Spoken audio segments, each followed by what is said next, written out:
welcome to another episode of Gallery Watch. Today we are here in Fremantle at the Kidogo Art Gallery. The exhibition title is Eclectic Energy. I can see the eclectic composition of the artworks of the 7 artists. I couldn't feel the energy yet, but that's why we're here to find out how this eclectic exhibition gives us some extra energy in life.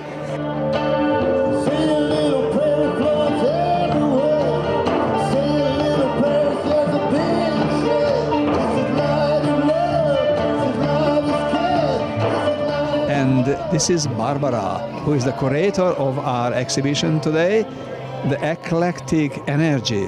Barbara, how do you got this idea? Where you got it from? Eclectic energy.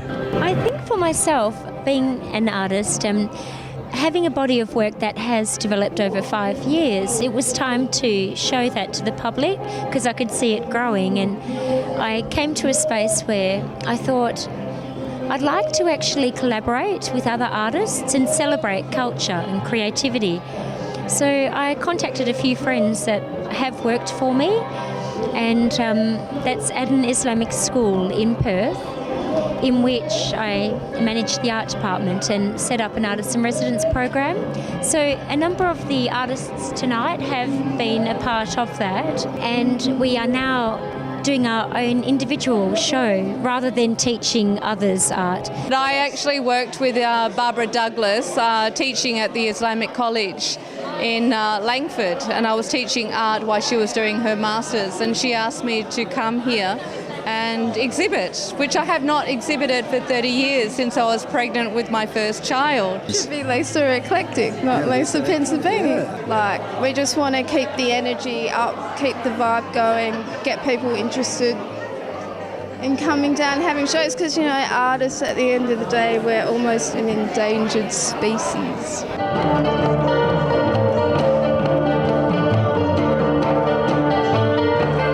Andre, Hotel Andreas. Butter like the butter, they say to me, it's very smooth.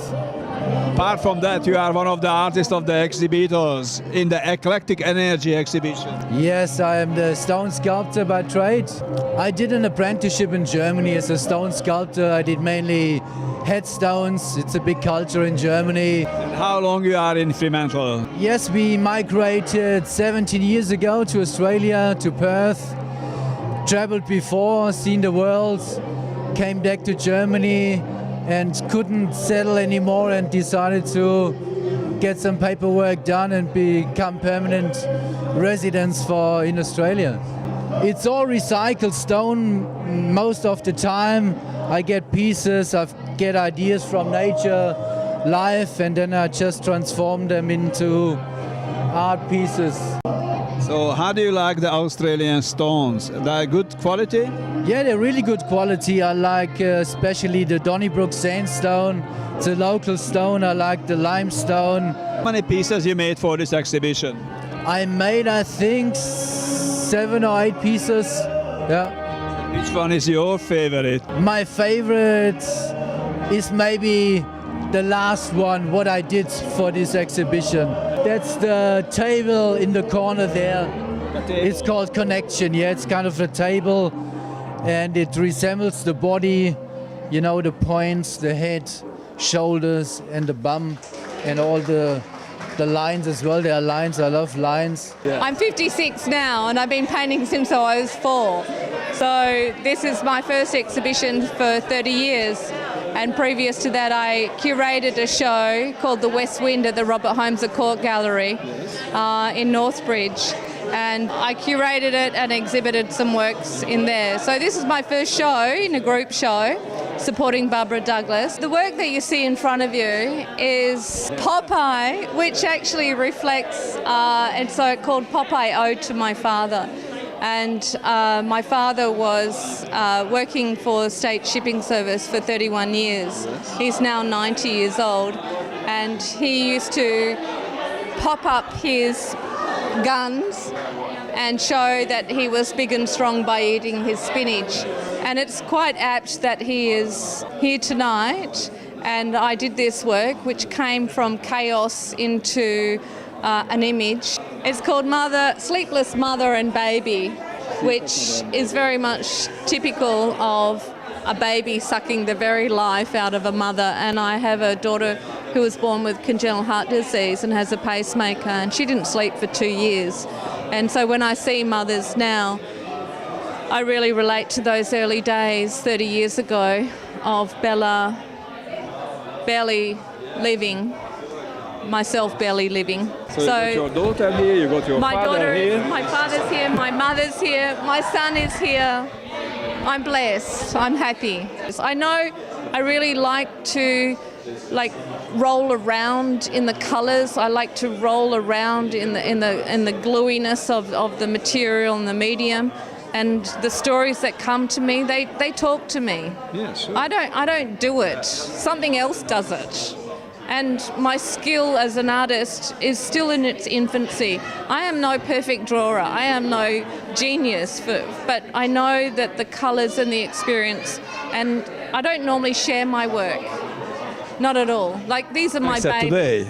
Except today. I'm prepared to let them go. The ones that I put on the higher prices, I'm not prepared to let go yet. If they really like it, I don't think money is enough to let them go. But I hope they go to good families or good homes, or people can actually learn from the stories, you know? Yeah. Yeah, but I'm letting go now. Letting go.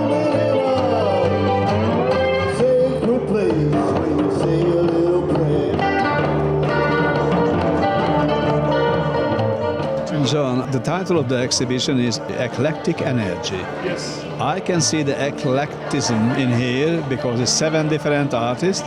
Yes. Not even all of them here at present, but the artworks are here. Yes. So where the energy is coming from? Well, eclecticism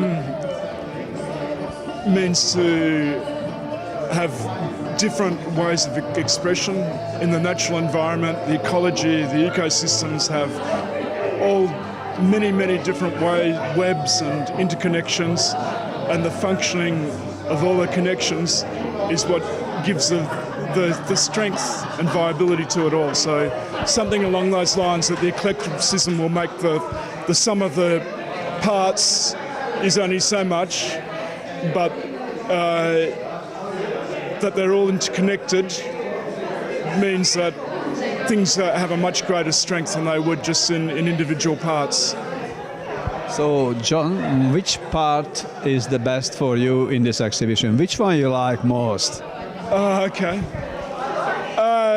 All the natural, the things showing nature. The ocean, the flora, the beautiful things that are below the paintings on the floor, all those sort of things, and the piece of granite with the water in it over there, which is the table. Yeah, it's very much like something you could find in nature, although some more straight lines than you would find in nature. You can find things like that in the hills and the wheat belt. So it's a nice representing the natural environment in an art studio. The artist told us that table represents our connectivity. Yeah. Do you agree with this? Yes, it's vital. Yeah, it has a lot of energy, yeah. Here we got one of Fremantle's legend. He's an artist, he's a sculptor, and he made lots of things for Fremantle and for other places. So, Greg, how long you are involved in Fremantle with art? As a full-time professional studio for 30 years. It was the 30 years eclectic? Eclectic, it was interesting. Because tonight's exhibition is Eclectic Energy. Yeah, it's great. It's great. It's great energy. Lots of different stuff. Yeah. Different styles. Yeah, absolutely. And it's great seeing them all getting work out. People come and see it. It's a good turnout. It's what we need. A bit of support for local artists. We all a little art community in Fremantle, and yeah, it just worked out. I'm really thankful to be here, and yeah, I love it. I think we've had a focus on ecology being my second field area, because of the love of land, love of sustainability, and just trying to communicate to the audience a consciousness of considering the materials that we are choosing to consume and trying to inform the community about upcycling. So perhaps seeing creatively what you can do with something, and if you really do need it, to consider those reflections rather than just consume, because it's really adding to global warming when what we want to do is actually nurture the earth. So all of us artists today in Eclectic Energy have come together with that concept from myself, thinking we all have an organic line within our work. It's quite figurative in some way because it's relating so much to nature. Please stay with us, because after the short break we're coming back with more gallery watch from the Kidogo Art Gallery on the Eclectic Energy exhibition.